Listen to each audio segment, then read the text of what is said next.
the story or the truth of what enslavement was has only been told in bits and pieces and from different perspectives.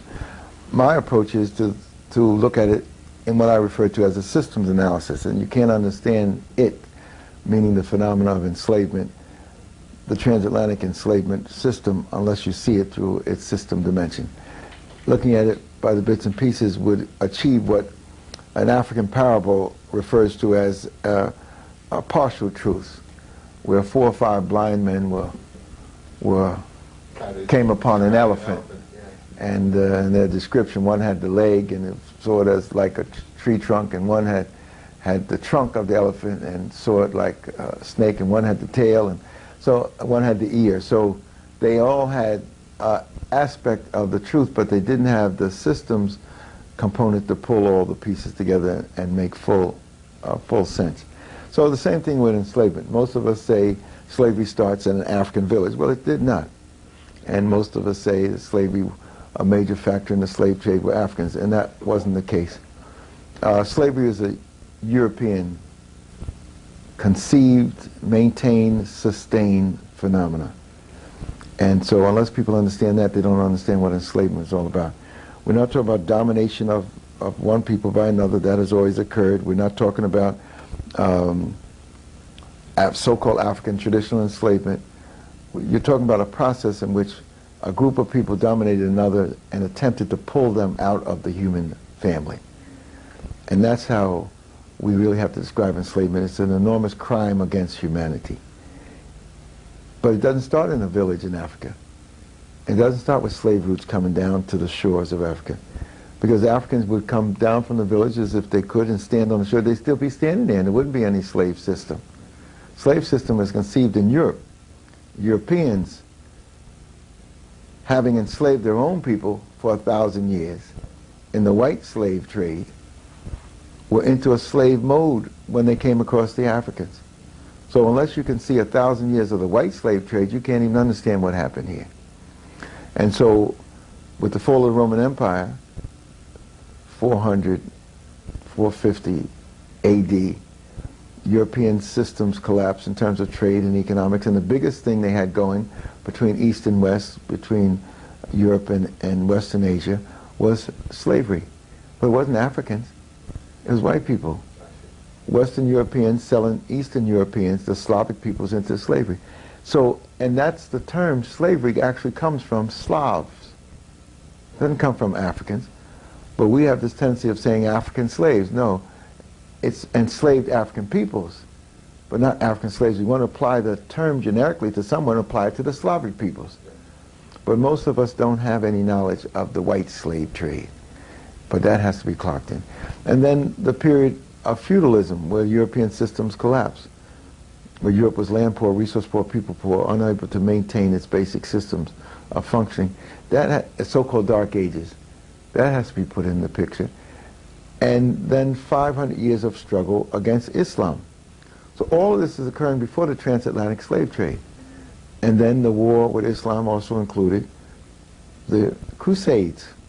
So you have from the 10th century on to the 15th century these insane crusades in which all Europe is geared toward this marching across Europe to save Jerusalem, which was an insanity. And while the European men got on their horses to save Jerusalem, they locked their women up in chastity belts. So that's an interesting aspect of Europeanness. But the most interesting aspect of Europeans in relationship to their women, and this needs to be told, is that millions of European women were killed during this period because they were considered evil and witches. And so unless you clock that in, you can't even understand what motivated the European to even get out of Europe to do the things he did. And so I don't start with Africans coming out of a village, whether Africans pulled them out or not and dragged them down to the shores. You can't even understand why they were on the shore unless you understand that Europeans had come out of Europe, traveled down the coast of Africa, came to establishing so-called trade, but they really were interested in slavery from the very beginning because they had been at war with the Moors. The Moorish people had dominated Europe from 711 AD to 1492. You had a domination of Spain and Portugal and southern Italy by Moorish peoples who were people of color. So there was this war going on before West Africa became involved in the struggle. So I start the system in Europe, Spain and Portugal. And you got to put the Pope in there, because several popes gave Spain and Portugal the right to enslave the infidels, which were non-Catholic peoples that they were at war with. So unless you see the papal bulls, which are the papal decrees, establishing, giving Spain and Portugal the right to enslave, you can't even understand how the Catholic Church was in the middle of all of this. Now, when we visit the slave dungeons, they have a lot of texts that go along with the displays that explain a lot of this. However, they have left a lot of it out. Can you go into that that dynamic? How is it that you can have a monument to a historical episode or historical drama with major portions that will give a clearer picture to what happened being left out, and the need and importance for us filling in those? Well, Dr. John Henry Clark aptly explained that when the Europeans colonized our lands and our resources and our bodies, he colonized knowledge. And it's necessary for him to whitewash the history of the world, and certainly to whitewash the history of enslavement. And Africans here who want to curry favor with the Europeans and get whatever resources and crumbs the Europeans can throw their way have joined them in the whitewash. And so that's been one of our big complaints. As they take the slave forts and dungeons and make them World Heritage Monuments, they're whitewashing what actually occurred there. They're talking about trade. They don't want to say even slave trade. They want to talk about trade. And they want to talk about the positiveness that came out, not talk about the devastation, as our sister Marimba Ani, one of our great minds, formerly called Donna Richards, has produced a book called Yurugu. And this particular volume is very important because it talks about the African-centered critique of European cultural thought and behavior. And so enslavement is an important part of understanding European cultural thought and behavior. And as I was saying before, if you don't understand what they did to their own people and their own women, then you can't understand why they did what they did to the Native Americans and Africans. Because there's a process in their culture which has produced central characteristics which I have described as the 3 Ds: domination, destruction, and death. Okay? And we need to understand that. The European Jewish community needs to understand that more than anybody else, because what happened to them in World War II was domination, destruction, and death. But they weren't the only people so treated. The European history is full of domination, destruction, and death. And so our enslavement represents a continuation of that process. And the European does not want to admit what he has done. So he has turned history upside down. So we have Christopher Columbus discovering America. How can you discover America when there were millions of people there in high cultures and civilizations from one end of the North America through Central America, down through the high Indies into South America? Cities larger than any cities in America, any cities in Europe. Pyramids and high cultures, floating gardens, writing system. So how can he have discovered people who are already there? But we still say Columbus discovered America. And he never even got to America. He was on the out islands of the Caribbean. But still that myth is perpetuated. Parades and events occur in October, and at the 50th anniversary of his so-called discovery, even the Pope was going to come to America, until some people said, we questioned the Pope and the Pope's involvement in slavery. So the Pope kind of chilled out on having this big 500-year celebration around Columbus. But that's the European way. So the people involved in enslavement have been many, many European nations. Spain and Portugal, the Catholic nations, started it. By the 15 and 1600, the Protestant nations emerged with the Protestant Reformation, and so there was an attempt by Protestant nations to take the slave system from Spain and Portugal, and those Protestant nations included the Dutch, the English, the Danes, the Swedes, and some German peoples. And so you have to see a war between the Protestants and the Catholics. They called it the Reformation and the Counter-Reformation. You're talking about wars going on for years. Because we don't have an analysis of European history, we can't even see how it relates to African history. But it's out of this war and devastation, these 3 Ds, domination, destruction, and death, comes the triangular slave system, which linked Europe, with Africa, with the so-called New World. And what happened was one of the most devastating epochs in the history of man in terms of death and destruction. And so the European wants that to be covered up. So we don't think of the Native Americans as having been destroyed. But if there were tens of millions of them, and after only a few years, millions, tens of millions had been killed, it's one of the greatest holocausts in the history of the world. That's never even mentioned. The peoples of the Caribbean islands were Native Americans. They're gone. Many peoples in Central America were wiped out, not only by European death and destruction, but by European disease. Disease mind, disease body, disease spirit, wiping out millions of people. Whole groups. Yes, and so we need to clock that into the historical picture.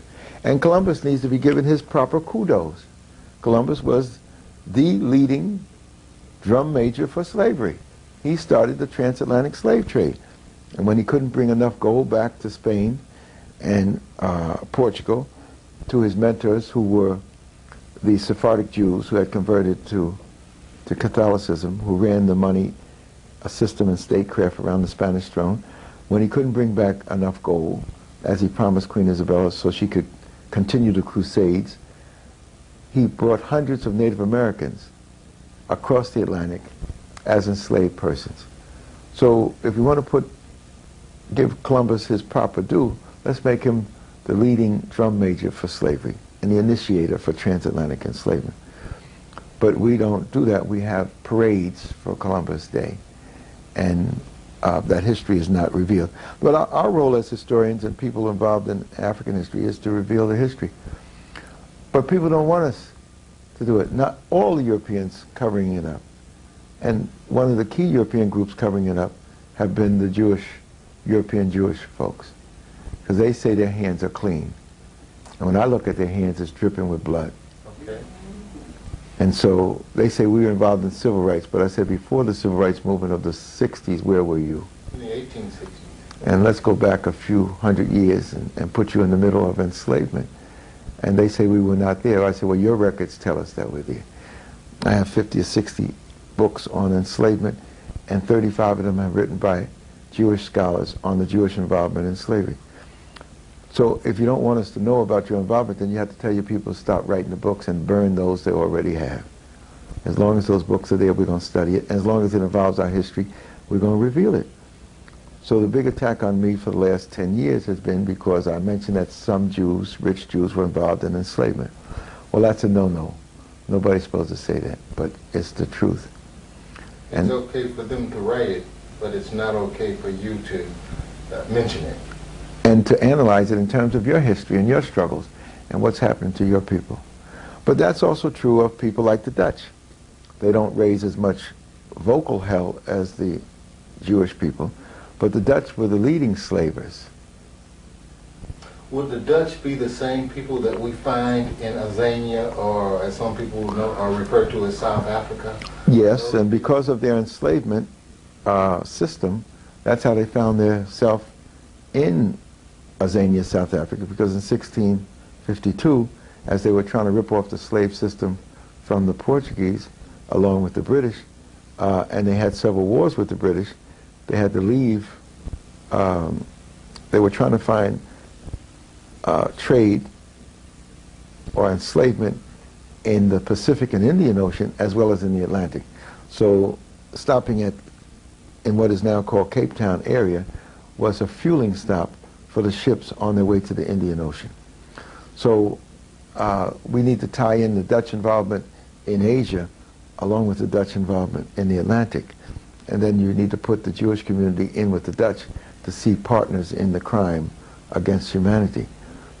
And it was mainly rich Jews, because the Dutch had no need for poor Jews. They said, bring your rich Jews to Amsterdam and join us in our attempt to take the slave system from the Catholics. So they did that. They attempted in 1595 to take Brazil, to take Elmina here along the coast of Ghana. They weren't successful. They kept trying. But by 1630 they took Brazil, Pernambuco and Recife. By 1637 they came to the west coast of Africa. They took Elmina from the Portuguese, and then they went down the coast and took Dahomey and Angola, and in that period of time they also got Gorée. So they controlled the slave system from which people were pulled out of Africa to go into the enslavement in the New World. And in the 1640s also, they went to war with Portugal, but it was an interesting struggle because Portugal broke from England, broke from Spain, and established an independent monarchy. They had a joint monarchy. And Portugal had no money to fight Spain, which was the richest nation in the world. So in order for Portugal to get arms to fight Spain, they had to go to the Jewish community and the Dutch community and ask them for help to fight Spain. And they did. In Europe, they were partners fighting Spain. But then since the Dutch and the Jewish community wanted the Portuguese slaving empire, they were at war with the same Portuguese over the colonies outside of Europe. So they had this dichotomy and this interesting conflict of being allies in Europe against Spain, but fighting each other in the Caribbean, in Brazil, and in Africa. So I'm saying if we don't understand all of these things going on, the Counter-Reformation, the conflict between the Catholics and the Protestants, which was heavily involved in what we call the 30 Years' War, 1612 to 1648. There's a 30 Years' War in Europe, thereabout. And that's the Catholics and the Protestants fighting. And if we don't clock that in, we don't see how Europe was in a devastating period where the Jews were leaving Eastern European nations as refugees and coming into Amsterdam. So Amsterdam by the 1650s was overloaded with refugees. So when the Portuguese finally regained Brazil in 1654, fleets of ships left, and at one point 16 ships left with the Jews of Brazil who had been slaving, and they brought them to Amsterdam. 14 ships came to Amsterdam, 2 ships went to the Caribbean. And when the 14 ships with a couple thousand Jews came into Amsterdam, on top of the thousands of Jews that had come from the 30 Years' War, that was an overload of the Amsterdam Jewish community. So in response to that, they fed the people who came from Brazil with a kosher meal, gave them a bath and another set of clothing, and then sent them out to establish colonies of sugar and slaves in the Caribbean. So I have what I'm developing called the 13 colonies. And most of us, because of our limited knowledge, think of the 13 colonies in North America. I'm not talking about that. At the same time that the North American U.S. colonies were being developed, the 13 colonies, there were 13 Jewish colonies being developed in the Caribbean and South America. So that history needs to be tied together. And part of the tying together is what we saw in Fort Amsterdam, where we just left a few moments ago. And unfortunately, not everybody was there to film it. But that Fort Amsterdam, which was the first British enslavement center along the coast of Africa from 1631 to 1665. But when the Second Anglo-Dutch War, when the Dutch and the English started fighting each other, and the war was settled, the Dutch gave up New Amsterdam, and it became New York. And the British said you can have Suriname, and it became the leading Dutch slaving colony. But at the same time, Fort Amsterdam in 1665 moved from English hands to Dutch hands. So the Dutch now had another base on the African coast. They had Fort Amsterdam linked to not New Amsterdam, because that's now English, but Suriname, which is the New Netherlands. So you have to see a triangle link between Amsterdam in Europe, Fort Amsterdam on the west coast of Africa, and New Holland, New Netherlands in South America, Suriname. Then when you see that triangle, you can understand what the system was all about. But if you don't see the triangle, you're talking about African villages or Africans enslaving Africans, then you don't see the slave system that we know that perpetuated itself for 400 years. With Europeans making profits, fitting out the ships in Europe, leaving the ports of Europe, first the Spanish and Portuguese ports of Seville and Oporto and Lisbon, coming to Africa, then from the French ports of Nantes, Bordeaux, and Marseille, and Rochelle, going to Africa, and then coming from the Dutch ports of Amsterdam and Rotterdam, Zeeland and The Hague, then coming from the German ports of Hamburg and Copenhagen's Danish ports, then coming from the English ports of London, Liverpool, and Bristol. All of that, fitting out of ships, making a profit, with poor manufactured goods on the ships, going to the coast of Africa, trading these poor goods for gold and Africans, and then taking the captive Africans to the New World, and then working them to death on the plantations, then making a profit, then taking the profit from the slave activity back to Europe, making another profit. So this four-way profit system is what was the motor that moved enslavement, not Africans selling Africans or Africans bringing Africans down to the coast. European is at the center of it. The Pope blessed it all. Every ship that left was blessed by either a Catholic priest or a Protestant minister. So they claimed they were doing the work of God. So there's something devilish about that. There's something devilish about even the concept that you're going to destroy somebody's humanity and you're doing the work of God. But see, they had read black people out of the human family. And so they could justify it in their minds and in their biblical traditions that we were not worthy of being treated better than the mules and the ox and the horse and whatever in enslavement. So that's why I say we need to see the slave system and not just slavery. And even when we see slavery, we need to see it as its European roots established it, and not as we perceive it. See, European has said we're slaves. They say slaves out of Africa. They don't say captives out of Africa. When people were taken from their village and brought down here, they weren't slaves. They were captives. That's why they had them in chains. There's no plantations for them to work here.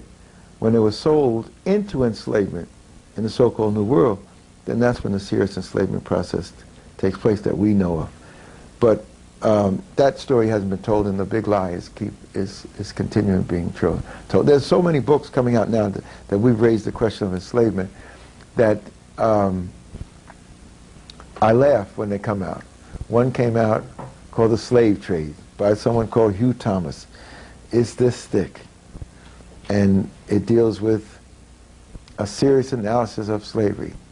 And he starts out in it by saying that Minister Farrakhan and others had said that Jews were involved in slavery, but he was only able to find 2 Jews involved in slavery. True. And I saw him on TV saying that Jeffries and Farrakhan had said something, and he could only find 2 Jews involved in slavery. Now what they do is they say the Anglo-Saxon slave system. But there's no Anglo-Saxon slave system. It was a European international slave system. So if you're going to just chop off a piece of it, call it the Anglo-Saxon slave system, and not find any Jews in there, then that's your attempt to distort the perspective.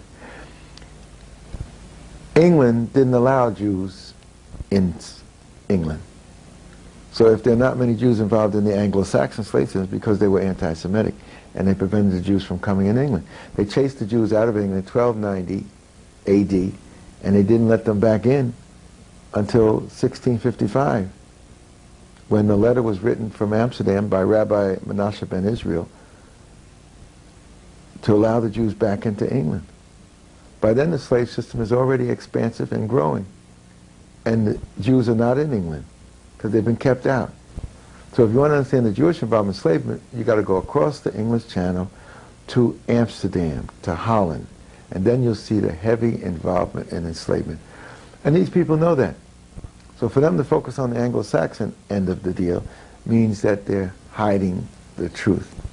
Now there's a new book that came out called Jews, Slaves, and the Slave Trade by someone called Farber, F-A-B-E-R. And it's called The Definitive Answer, Straightening Out the Record.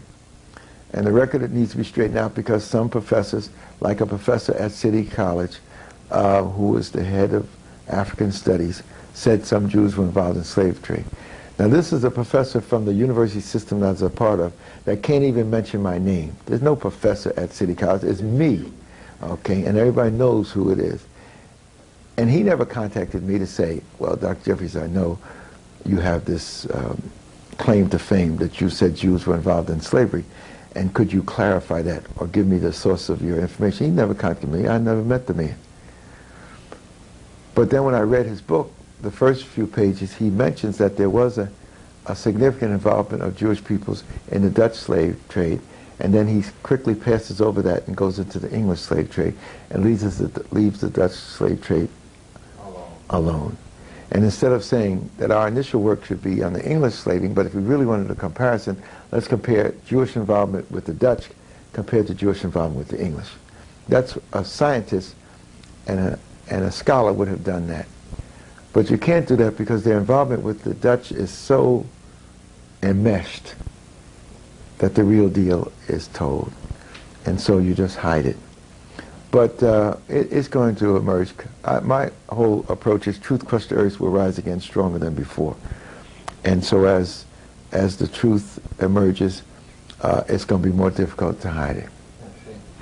You know, from our exposure to history, it would seem that a lot of the wars, skirmishes that were engaged in by European nations against one another had at its roots and foundation Africans, or the trade or the attempt to take over the trade in African people. And that relationship or connection is not a relationship that is exposed when one goes through the academies or the school or the schooling. I know I was never exposed to it, and I don't know if anyone here was exposed to it in that manner. But we find when we pull back the veil that much of the activity of Europeans against one another had Africans, or the attempt to control the trade in Africans, at its roots.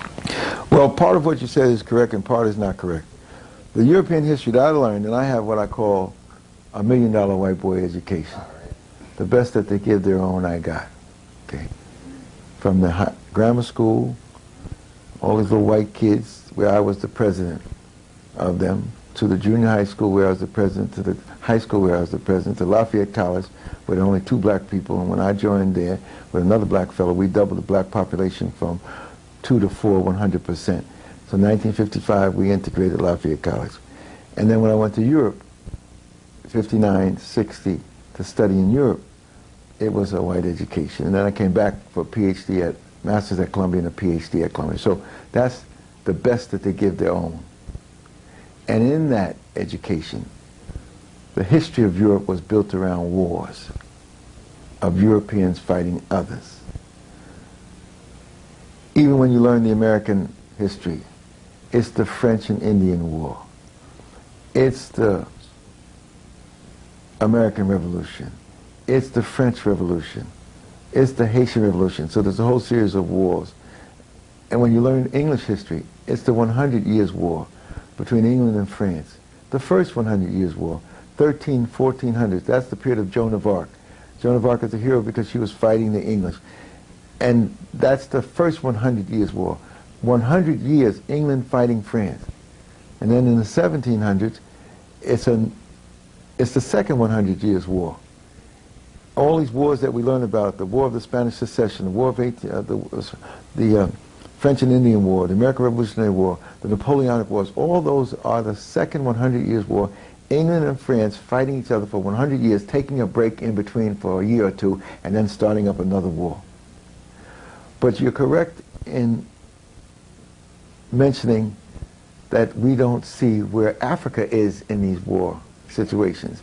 And that's where they do keep us in the, in the dark. Because the fight by many of these European nations was around control over the slave system. And so that's part of the work that I've been working on for years. And what I do is establish 1482 to 1536 as the 50-year turning point of history. Before that time, Europe was land poor, resource poor, people poor. But after 1482, Europe began to move out of its icebox and try to get around the Islamic world that controlled the Mediterranean to get over to Asia. And so the Portuguese start sailing down the coast of Africa. They're afraid to go way out into the sea, into the ocean, because they may fall off. So they stay near the coast, and they discover Morocco, and then they discover Senegal, then discover the Gambia, then discover Sierra Leone, then they go down the coast here to Ghana, then they go down to Dahomey, then to Nigeria, all the way down to Angola in the 1440s. And then they come back here in the 1482 because this was the best base with this rock called Elmina and with the river and the bay. It was a relatively protected harbor, so they saw that as the place where they could establish their base and continue their explorations and continue to slave their trading of enslaved Africans and gold. And then Columbus, who they say was here in 1482, found out about traveling west over the ocean and going east and getting to the east. And so he came up with the idea of going east. And so he tried to float it in Spain and other places, and it didn't float. But then in 1492, January, Grenada fell, the last Muslim stronghold, Moorish stronghold, and that meant that the Catholics were victorious in their war against the Moors after hundreds of years. But it also meant that the Catholics, now in power, with the help of Jews who switched from the Islam Moors to the Catholics, now the Catholics decided they were going to victimize the Jews. So by March they declared that all Jews who had converted to Christianity and were backsliding had to leave Spain. And they gave them a certain period to get their act together to become true Christians, otherwise they had to leave. Then they decided that the Jews who were allowed to be Jews in Spain that had not converted were too much of a temptation for the Jews that had converted, so they said, we think you guys better get out too. So here the Jewish community that's well established in Spain and Portugal now had to leave. Now here comes Columbus with his idea about sailing west. And so nobody would buy it. But these Jews, knowing that they're being pushed out of Spain, said, wait a minute, let's look at it. Because if there's something on the other side, maybe that's where we can go when we're kicked out. So the converted Jews of Spain funded Columbus. So we learn a little myth that Columbus's voyage was funded by Queen Isabella's jewels, when in point of fact, Columbus's voyage was funded by Queen Isabella's Jews. And their names are historically recorded. Sant'Angelo and Abernal, they were the treasurers for the money people around the throne of Ferdinand and Isabel. And these were the people that Columbus signed his contract with. So by August, these people had to get out of Spain. And that's when Columbus set sail. And he did take some converted Jews with him, but he was financed by them. And when he sighted land and he reported back to Spain, he reported back to them. In fact, Columbus kept two journals, one for the Spanish throne and one which was the real deal, which was the Jewish financiers that financed him. So the history has not been told, but it's there. So from the very beginning, because Columbus is the first enslaver, the Jewish community of wealth was involved with the enslavement process in Spain and Portugal, and then they continued in the Protestant nations of the Dutch and the English. And so their involvement spans the whole spectrum of enslavement. So if you want to see a thread that links things together, it's good to follow the rich Jewish involvement in the slave system, and then you can see all the parameters. Now luckily this book by Hugh Thomas, in which he says only 2 Jews were involved, that he could find, were involved in the slave trade. When I read it with the Jeffries analysis and the Jeffries eyes and the Jeffries intelligence and his budding brilliance, I said this book is a blessing. I have never seen anything with such a wealth of information on the Jewish involvement in enslavement in the New World. But it's not referred to as the Jewish involvement. Okay. It's the Morenos, M-A-R-R-O-N-A-N-O-N-S. In other words, the converted Jews Jews who had converted to Catholicism. Catholicism, and then went to Mexico, went to Peru, went to Argentina, went to New Granada, which is Colombia and Venezuela. And he cites all of them.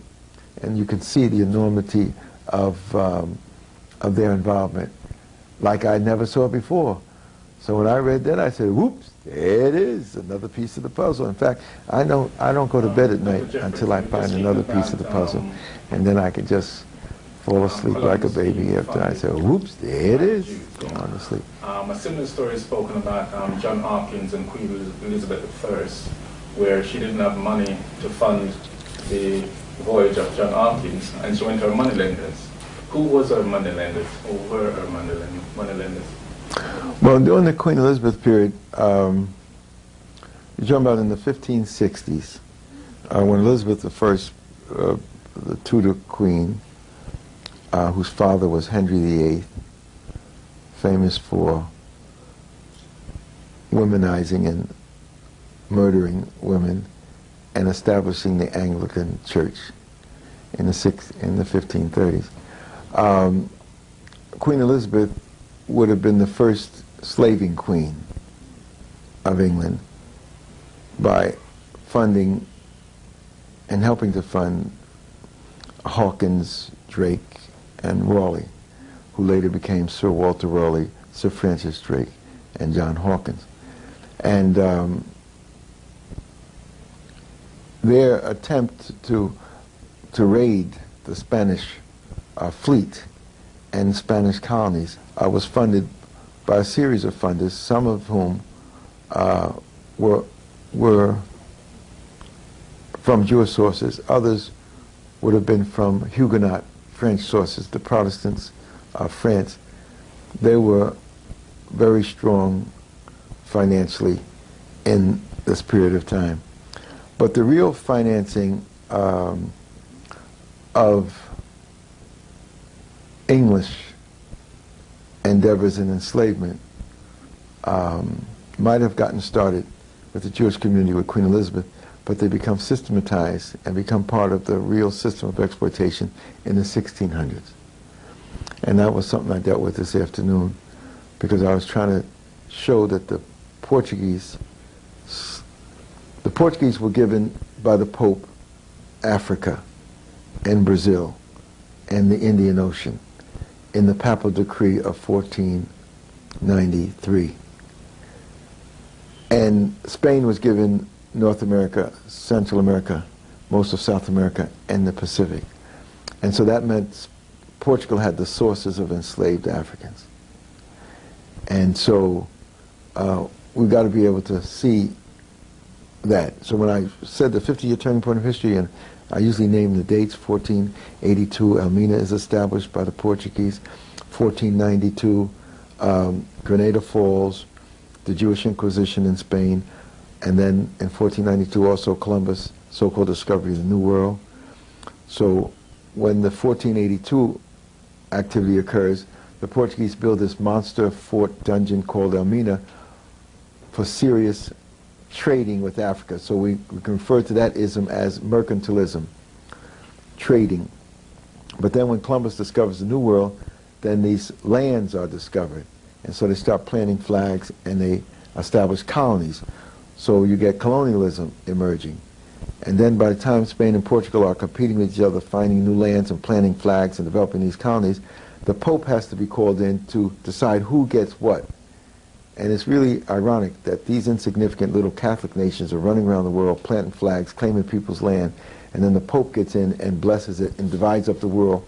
In 1493-94 gives half of it to Spain and half of it to Portugal. The Papal Bulls of 1493 and the Treaty of Tordesillas in 1494. And that division of the world we're still dealing with today. Mozambique, Angola, and Guinea-Bissau in 1974 were still fighting against Portuguese control of their lands, which was given to them by the Catholic Church 500 years before. So we need to see those important dates. 1490s also, Columbus comes back again. He brings sugarcane this time. And that becomes the death and destruction of the New World, because you need plantationism. So when the Pope gets in the picture, you get imperialism, because you link these colonies together into a special system. The plantation starts, the need for labor, Native Americans are worked, and they begin to die out, so you get genocidism of the Native Americans.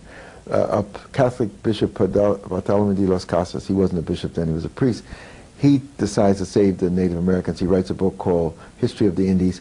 To save the Native Americans, he asked the Spanish throne and the Pope in Rome to bring over Africans who have no souls to save the Native American souls for the Catholic Church. So actually, he helps to initiate this process of the destruction of Africans. At the same time, he's writing a book about the destruction of the Native Americans. So you get this dual relationship from Bartolome de las Casas.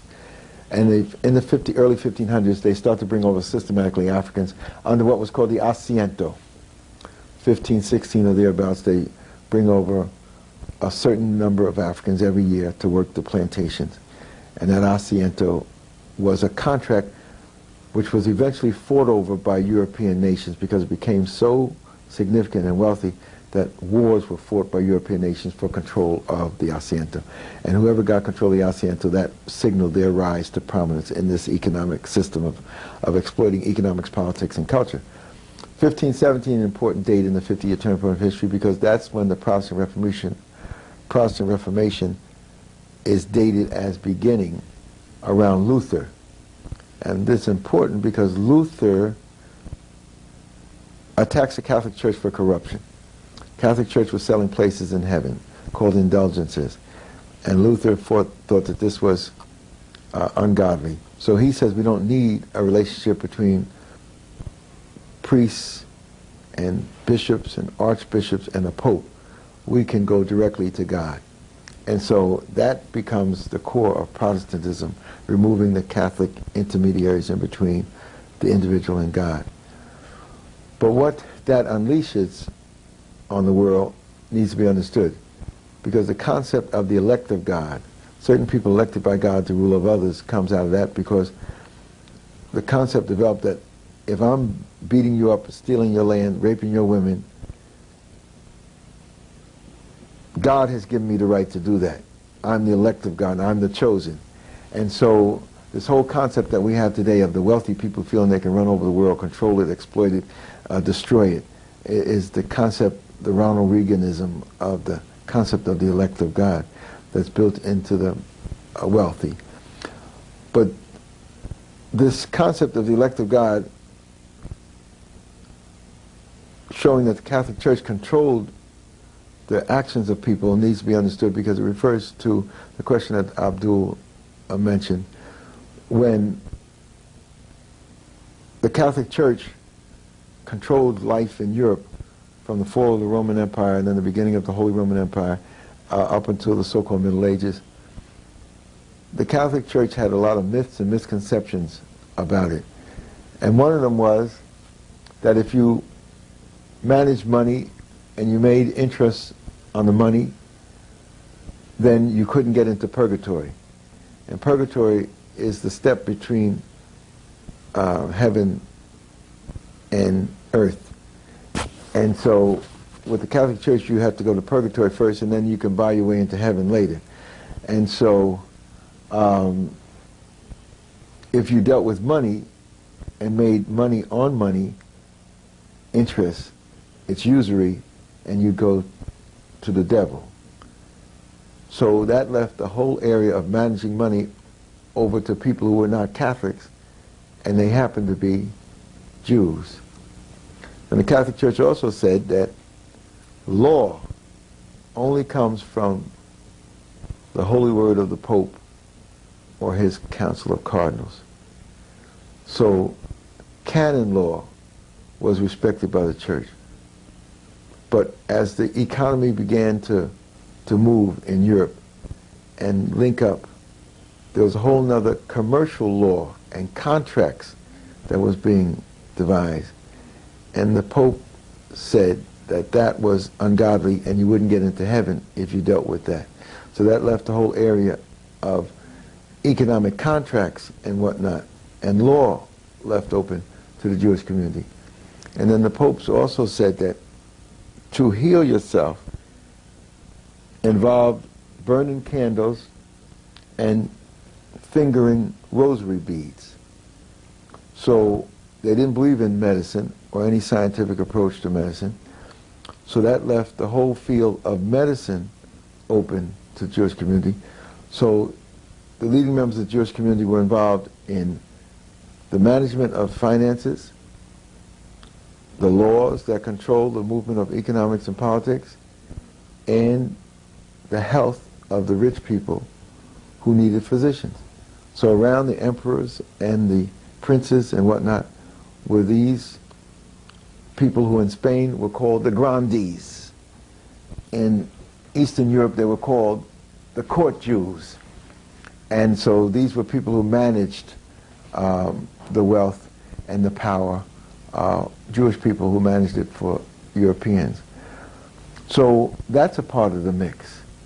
That Jews, rich Jews, were in strategic positions because of the way the Catholic Church had prevented them from owning property, prevented them from getting into certain fields. So the Jews had to invent a new type of money because they were constantly being victimized by people who didn't like Jews. Because in the history of the Middle Ages, the Jews would run out of every European country. And many cities had laws that they could not come in those cities. Cities like Vienna and Frankfurt and whatnot. These were free cities who could make their own rules, and they kept the Jews out because they didn't want them competing as merchants. And so many princes wanted to control, or emperors wanted to control these free cities. And in order to control them, they used the Jewish commercial and money people to try to mess with these free cities, so they would allow them to set up trading towns around the free cities. So there's a conflict between the free cities like Copenhagen and Hamburg and Frankfurt and Vienna and the Jewish community, and the emperors and the princes were allowing them to fund them in order to fight the city. So there's a whole other struggle in Europe that's not known unless you know European history. So to be very frank, we can't understand the enslavement system unless we have mastered European history. And most of us say, well, I don't want to deal with no European history. I'm African-centered. Well, you ain't really African-centered if you can't put Europe in the equation. I don't want to do nothing. I'm dealing with Africa. I want to deal with Americas. Well, if you can't put the Native Americans and what happened to them in the equation, you can't understand why the Africans were at the center of things. So I don't want to deal with no Arabs.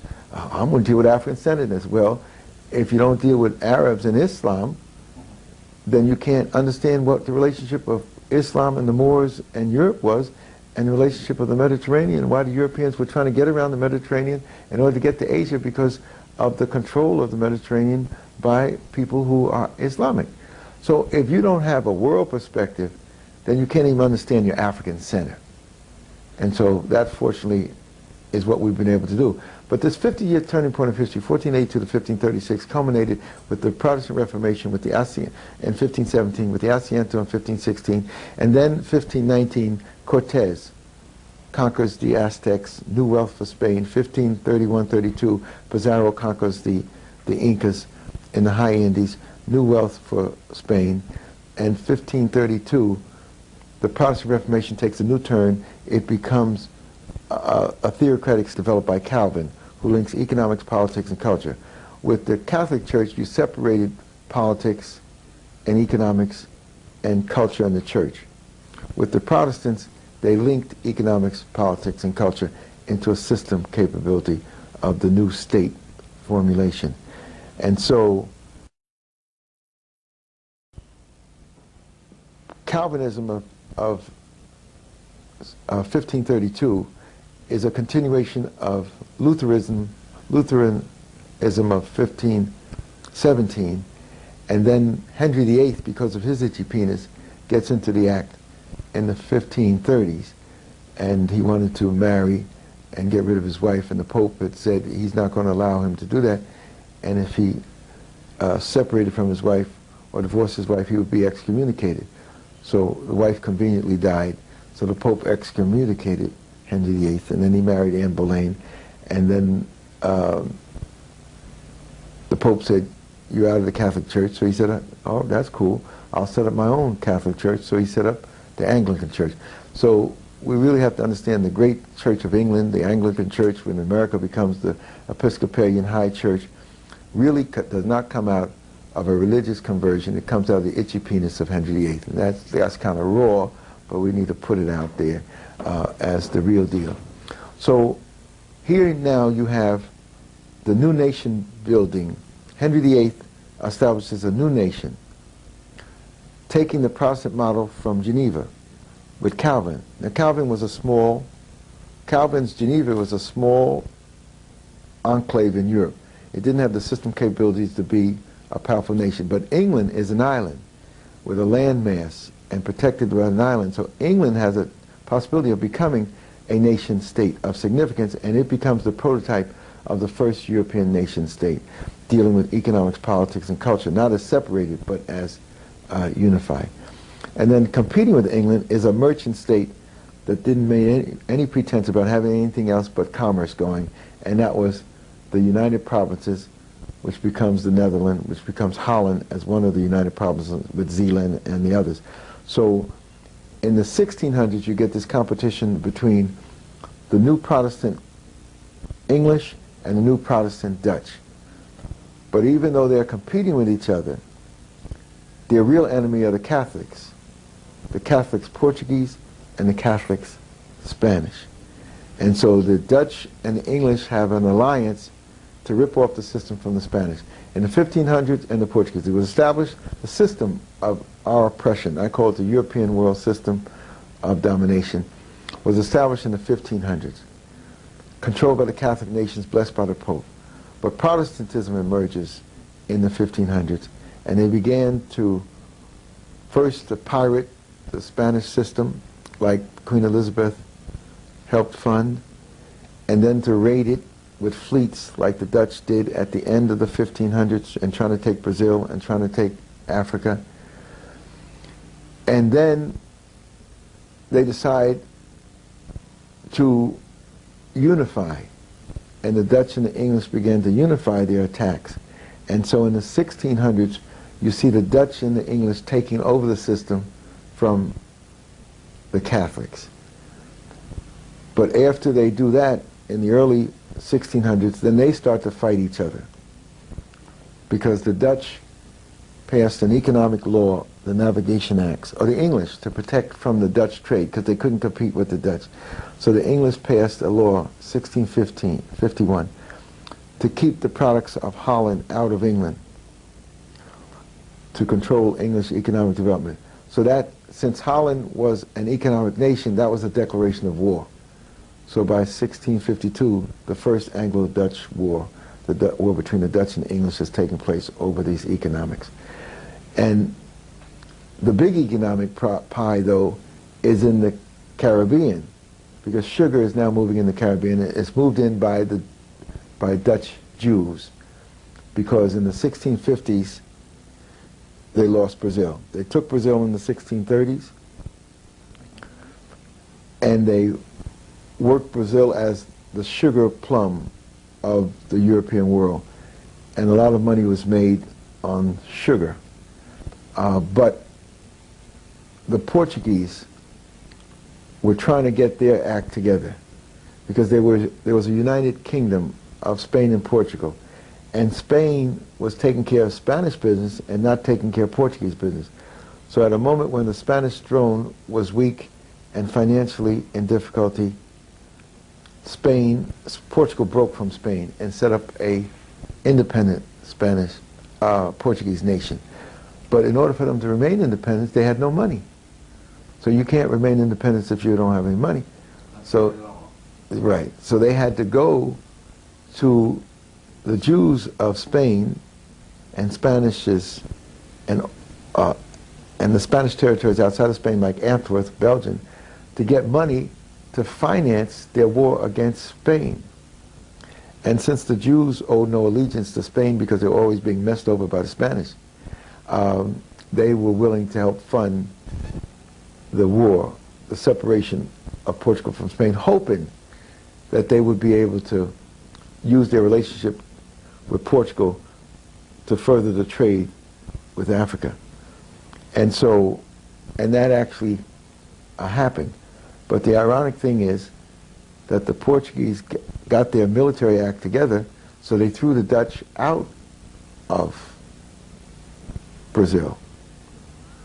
But sugar became so important an item that you would have thought that that's the end of the Jewish establishment in the New World, because Recife, Brazil, becomes the first free Jewish nation, first free Jewish settlement, first free Jewish colony in the New World, where you can actually have a synagogue. They actually had a synagogue in Recife.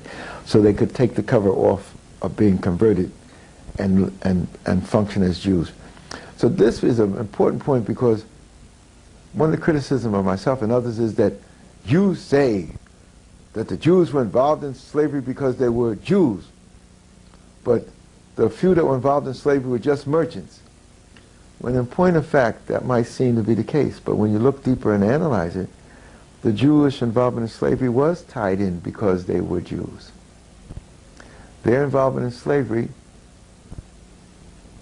meant that they could negotiate a freer Jewish community in the European nations. And if they offered to help with slavery, they could negotiate a contract to have a free community and to have privileges and restrictions removed. And that's what they did. And the beautiful thing is, it's all in documents. It's all written. There's no oral tradition. There's no storytelling. It's written documents there for the world to see. In their own words. In their own words, in their own language. And that's how the 13 colonies emerge. The first major colony is Brazil, but they lose that in 1654. But they started losing it in the 1640s. They finally lost it in 1654 when the 14 ships had to leave, and then as a result of that, the Jewish community that went from Brazil to Amsterdam was sent out to colonize the Caribbean. And what were the colonies? Among the first colonies outside of Brazil was Curacao. So there are 3 Jewish colonial schemes for Curacao.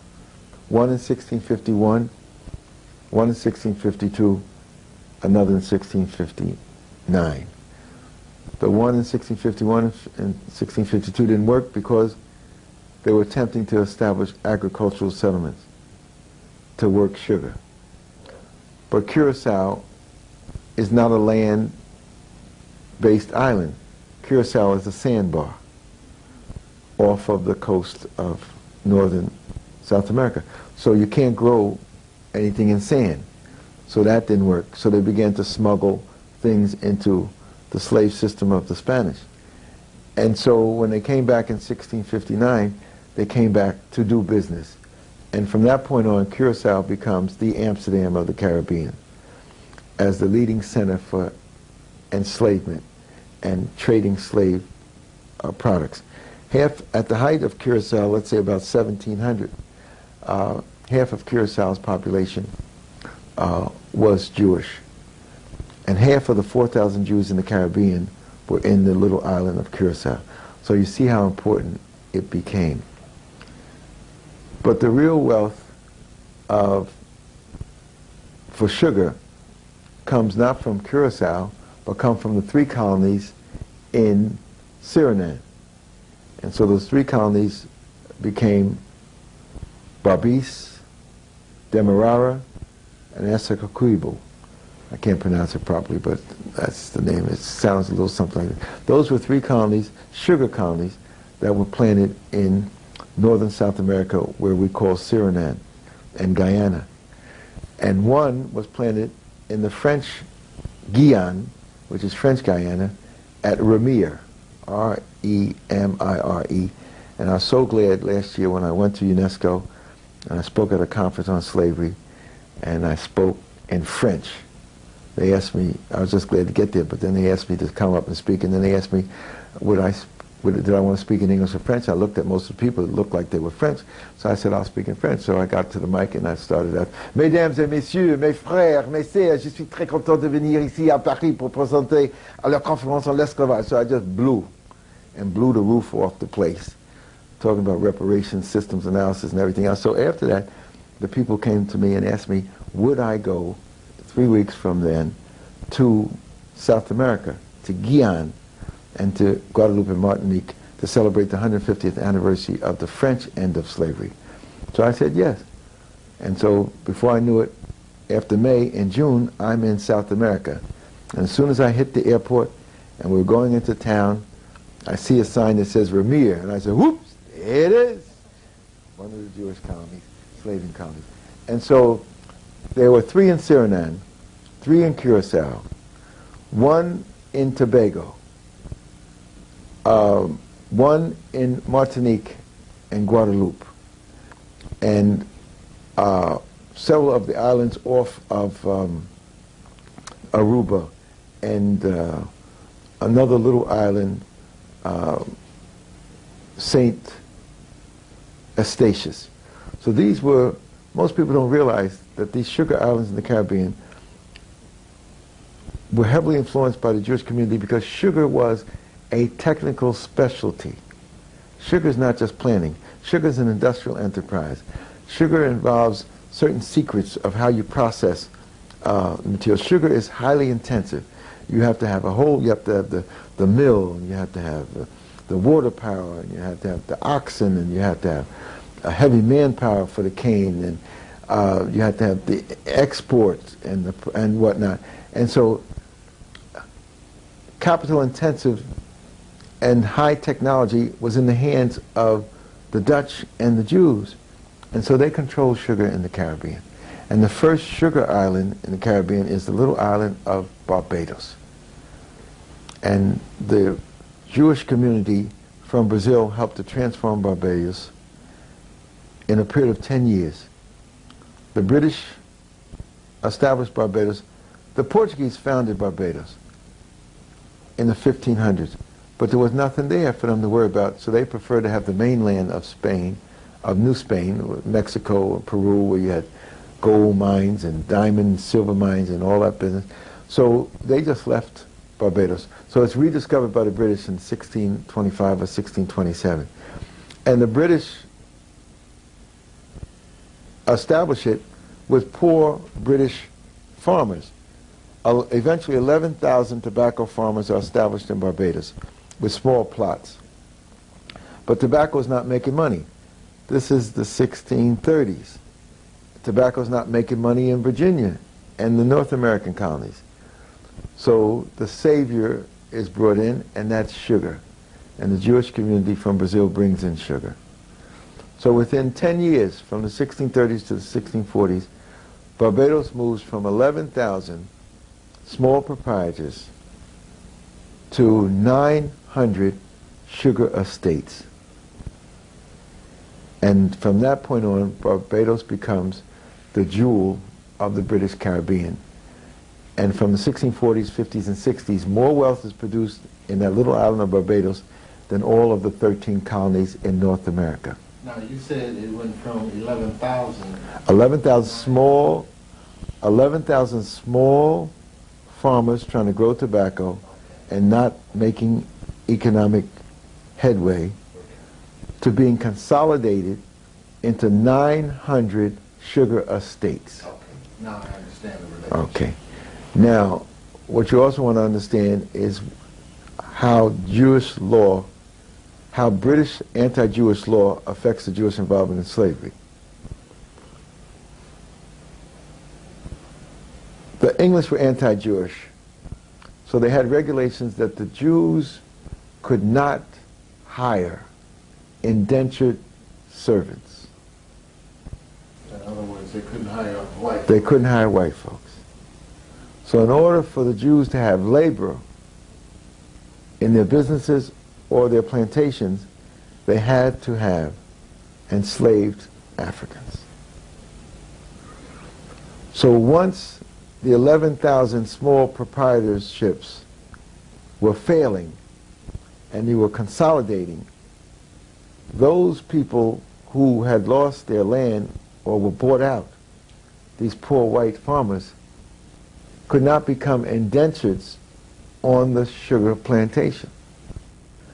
So many of these white farmers left Barbados and went to South Carolina to try to start up slaving there.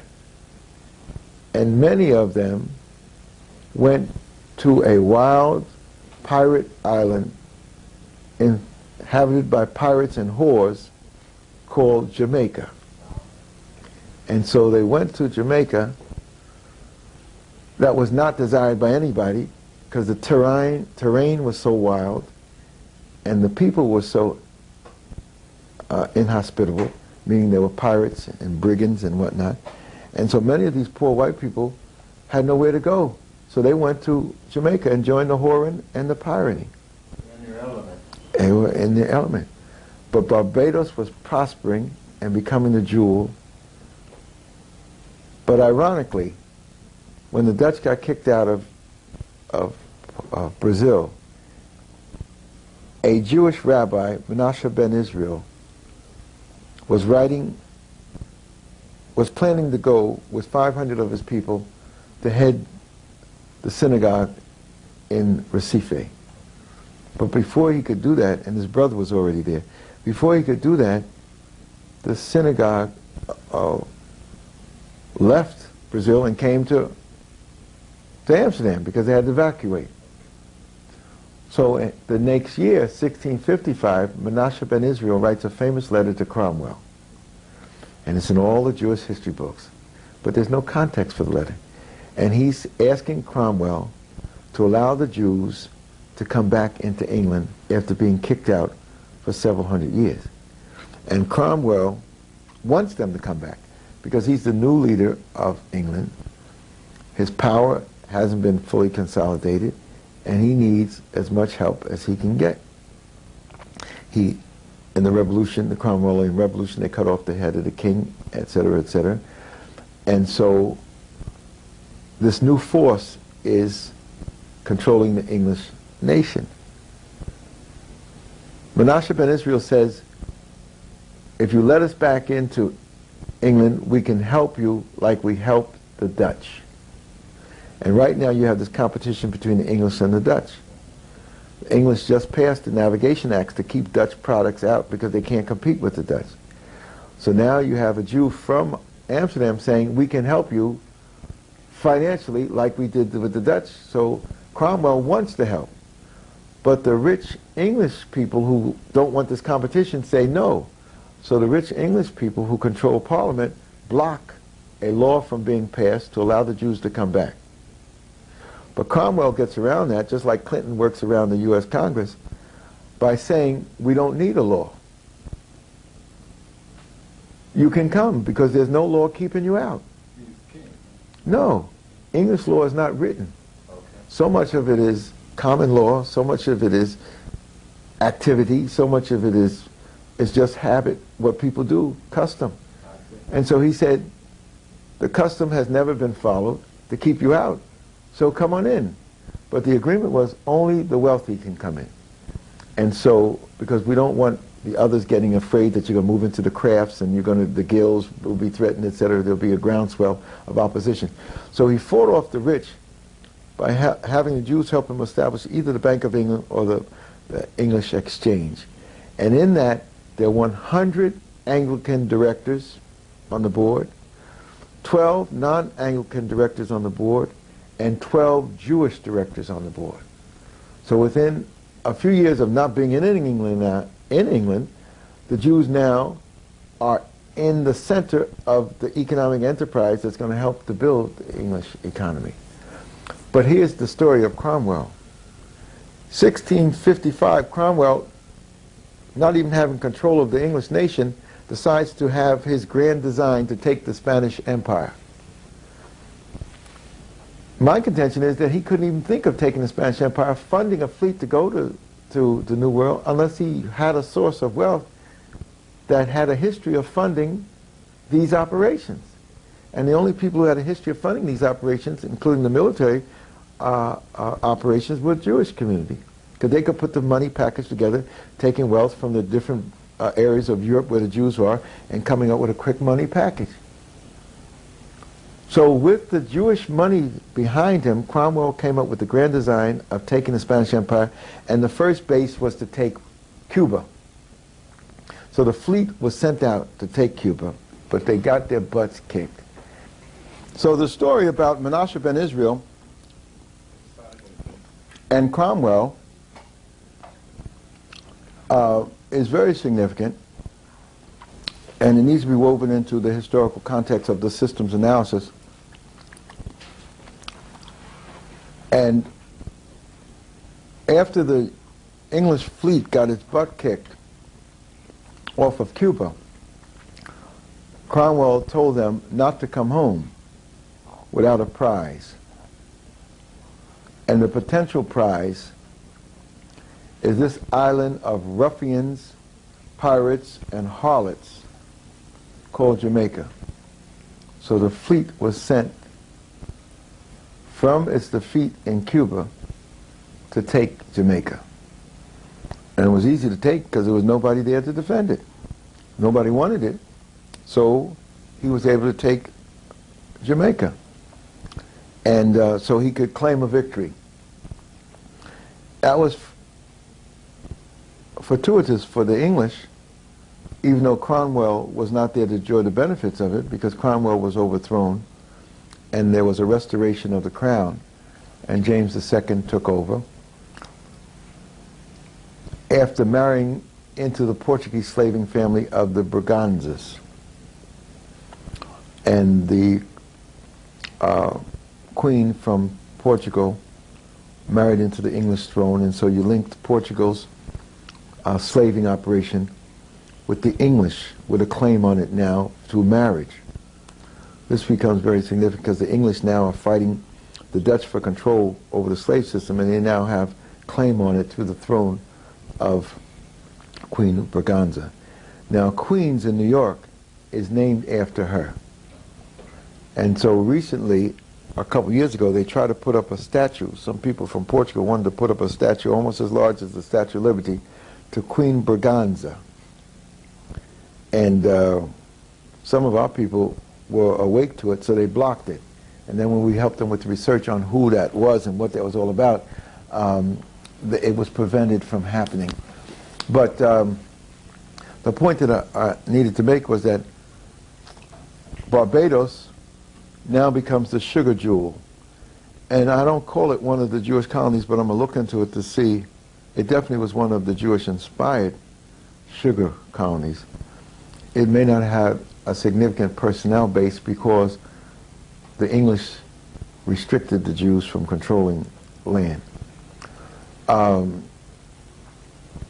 But they brought the technology that transformed Barbados and made it relatively wealthy compared to the other American colonies. 1660, you have another Anglo-Dutch War, 1665. The English win this war. So New Amsterdam, which was established in 1623, when the Dutch were expanding the system of enslavement, and they did it by establishing in 1621 the Dutch West Indian Company. The Spanish were trying to prevent them from establishing the company, but they went ahead and established it anyway. And that was almost a declaration of war against Spain. Well, they were at war with Spain anyway.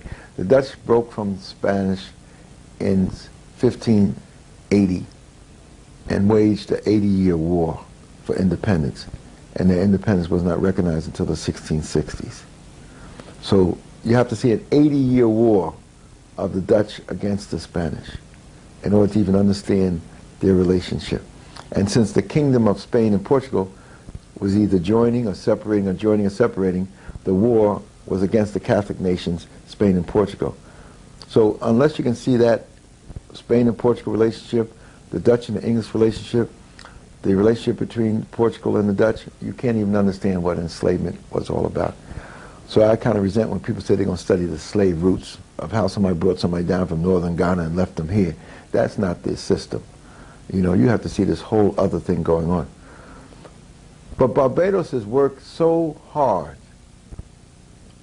and exhausted its soil after 30 or 40 years that the English need a new sugar island. So in 1653, 1665, New Amsterdam, which was just established in 1623, and then they brought Africans in 1626. New Amsterdam is given to the Dutch, and it's named after the Duke of York, who eventually becomes the King of England. And so it becomes New York. And then the English give the Dutch Suriname, full control of Suriname. So Suriname now consolidates the three Jewish colonies into one grand colony. And they are located on what is called the Jordan Savannah, the Jewish Savannah. It's like a separate Jewish nation with 115, eventually 115 slave plantations with tens of thousands of Africans. They're separate military and everything.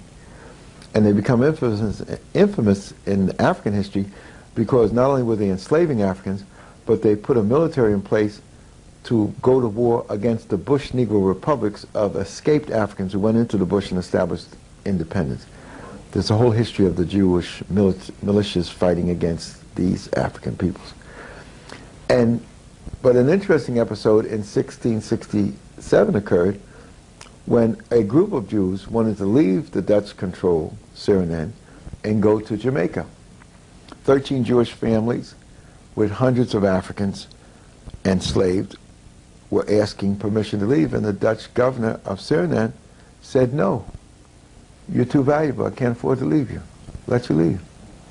So there's a historical struggle from 1667 to 1676, 10 years, of these people fighting to get out of Suriname and to go to Jamaica. And eventually they do.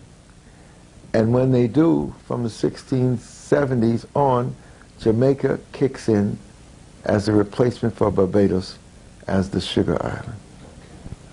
By 1703, because of marriage, France has the Asiento. By 1713, after war between France and England over the Spanish throne, the War of the Spanish Succession, England gets the Asiento, and that signals, at the Treaty of Utrecht, and that signals the English control, beginning control and domination over the slave trade. So in the 1700s, the English dominated the slave trade. In the 1800s, the Dutch took it and dominated it. And the English fought 4 wars to get it from the Dutch, and eventually they're successful. At the end of the 1600s, the Dutch are so successful that they even control the Asiento, which is most unusual. And at a period of time, the Jews controlled it through the Dutch. And also in that period of time, the 1660s, Jewish money from Spain and Portugal left wholesale and came to Amsterdam. Whole families with fortunes left and went to Amsterdam and Hamburg. And so you see the Jewish money drain. And what they did was they created for almost 100 years the golden age of the Dutch. And that becomes their golden age. Is that during the period where they had their period of cultural enlightenment? Right. In fact, the artists. The artists, the great works of the great artists in Amsterdam, Van Gogh, and all the rest of them, and the great portraits that they produced. In fact, Rembrandt produced a portrait of a Jewish patriarch, one of his famous paintings. And so this was the period of great wealth. But what was that wealth based upon? It was mainly based upon the slave and system that the Dutch and the Jewish partners were able to get control of. So you can see why they want to hide the history, because we consider the Dutch very decent people who grow tulips and wear wood shoes and push windmills, and when they turned out to be the most vicious enslavers of them all. And the link with the English needs to be understood, as well as the link with the Spanish. I had mentioned before that Queen Elizabeth may have had some serious Jewish funding, or Huguenot Dutch, or Huguenot, French Huguenot Protestant funding. But in the 1670s 60s, there was serious Dutch Jewish funding of the English throne. Cromwell first, and that helped him with his grand design, 1655. And then there was a conflict in the English throne. The House of Orange in Holland married into the English throne. And so William of Orange was helping his wife claim the English throne. And so William III invaded England in 1688. The funding for William III's expedition was largely from the Jewish community. So from that point on, the Jewish community is in England through the highest level, the king himself. And so unless you can see these things and understand these things, you really can't make an analysis of what the system of enslavement was all about. But for me, it's a fantastic story. Yes, indeed. And but we're going to have difficulty when we raise the 13 Jewish sugar colonies. The last one, I count the sugar colonies from 1630 in Brazil to 1733 in America. So I'm not even sure whether I want to include the American colony, but I just may, just to give myself continuity. That American colony was Savannah, Georgia. Georgia was established in the 1730s as a non-slave colony. A colony that would be a buffer between Spanish Florida and the English colonies, and to prevent enslaved peoples from running off and joining the Native Americans and Seminoles and whatnot and escaping to Spanish Florida. So they wanted a free colony, and that was a humanitarian, Oglethorpe, who conceived of the idea, and they took white people, non-Jewish people, to Georgia to settle. And they did. And lo and behold, here comes a group of 44 or more Jews who were not invited. They didn't go through Oglethorpe's system. They made a special arrangement through the Bank of England or whatever. But here they arrive in Savannah. And the people don't want them. But the white folks, after trying to make it,